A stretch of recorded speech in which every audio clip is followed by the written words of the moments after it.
Doctor Mohammad ইউনূসের যে দীর্ঘ অপরাধের তালিকা, একটা হচ্ছে হার্ম ট্র্যাজেডি, ভ্যাকসিন না এনে, নাম্বার 2 হাইয়েস্ট করাপশন। ইউনূসের আমলে আমরা দেখেছি মুক্তিযুদ্ধের সমস্ত স্তম্ভকে মবের মাধ্যমে সে ভাঙিয়ে দিয়েছে। 32 নম্বর বাঙালির আতুর ঘর, ওটি শেখ হাসিনার শুধু বাবার বাড়ি না, ওটি আমার বাড়ি, আপনার বাড়ি, সবার বাড়ি, আমাদের মুক্তিযুদ্ধের আতুর ঘর। সেই ঘরে তারা আপনার বুলডোজার দিয়ে আঘাত করেছে।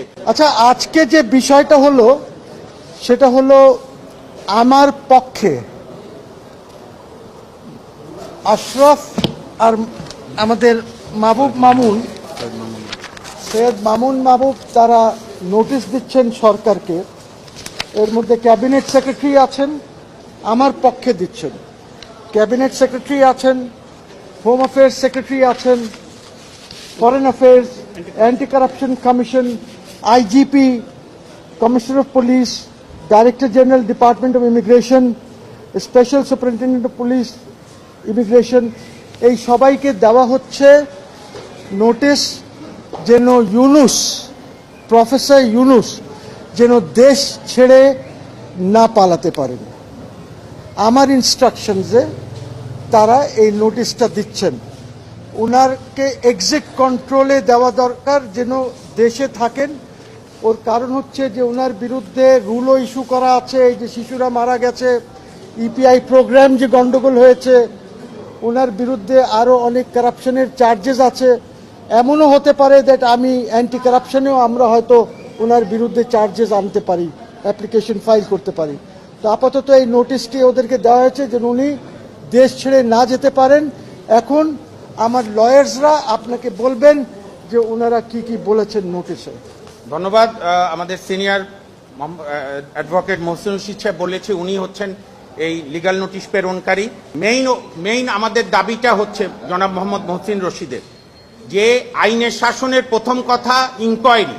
ডক্টর মোহাম্মদ ইউনূসের যে দীর্ঘ অপরাধের তালিকা, একটা হচ্ছে হার্ম ট্র্যাজেডি, ভ্যাকসিন না এনে, নাম্বার 2 হাইয়েস্ট করাপশন।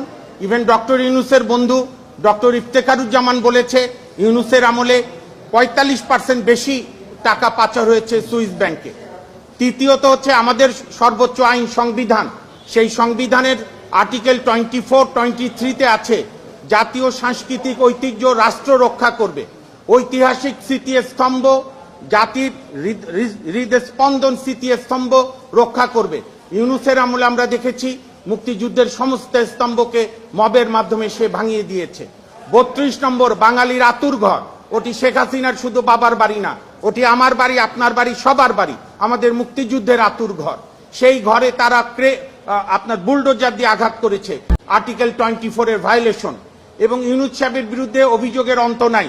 আপনাদের কাছে দেওয়া হয়েছে মেহরবানি করে আমাদের প্যারাগ্রাফ 6-এ সিরিয়াল ধরে আমরা বলেছি ওনারা কি কি ওনার বিরুদ্ধে অভিযোগ, এবং আপনার সমস্ত বিতর্কিত লোককে নিয়োগ, নিজের ভাই ব্রাদার আত্মীয়তা, সবচেয়ে বড় যে পরিবেশটা উনি যে প্রতিষ্ঠান থেকে উনি নষ্ট করেছেন, যে রাজনৈতিক সরকার কোনো কারণে ব্যর্থ হলে বাংলাদেশের মানুষের একটা আস্থা ছিল যে কেয়ারটেকার বলেন, অন্তর্বর্তীকালীন বলেন, কিংবা অস্থায়ী সরকার বলেন।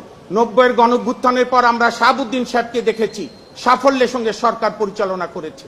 পরবর্তীকালে 96 সালে দেখেছি জাস্টিস হাবিবুর রহমান শেলী সাহেব সরকার পরিচালনা করেছে। এইভাবে 2001, ইভেন 2008-এ কিন্তু ডক্টর মোহাম্মদ ইউনূস অন্য অনেক কিছু নষ্টের পাশাপাশি অ্যাডিনটেরিম বা তত্ত্বাবধায়ক বা অস্থায়ী সরকারের কনসেপ্ট নষ্ট করেছে। আমি শেষ করতে চাই শেষ ব্রিফিং দিয়ে, বাংলাদেশের যত সরকার প্রধান হয়েছে, জাতির জনক বঙ্গবন্ধু শেখ মুজিবুর রহমান, খন্দকার মোস্তাক আহমেদ, শহীদ রাষ্ট্রপতি জিয়াউর রহমান, পল্লীবন্ধু হোসেন মোহাম্মদ এরশাদ, দেশ নেত্রী বেগম খালেদা জিয়া, বঙ্গবন্ধু কন্যা শেখ হাসিনা, সবার চিফ এক্সিকিউটিভরা যে ন্যূনতম ছোটখাটো সুবিধা নিয়েছে সেইটা মাটির এইখানে পড়ে থাকবে।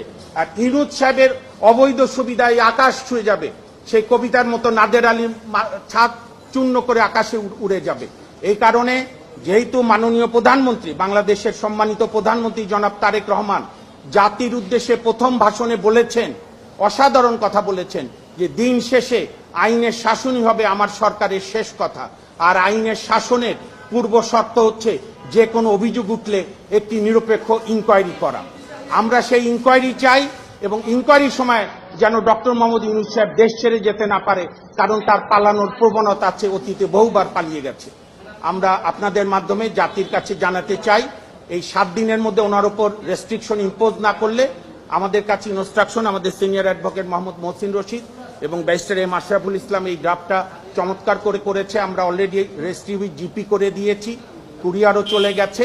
7 দিনের মধ্যে যদি সরকার কোনো দৃশ্যমান পদক্ষেপ না নেয় তাহলে আমাদের বাধ্য হব আমরা মহামান্য হাইকোর্ট ডিভিশনে রিট পিটিশন দায়ের করার জন্য।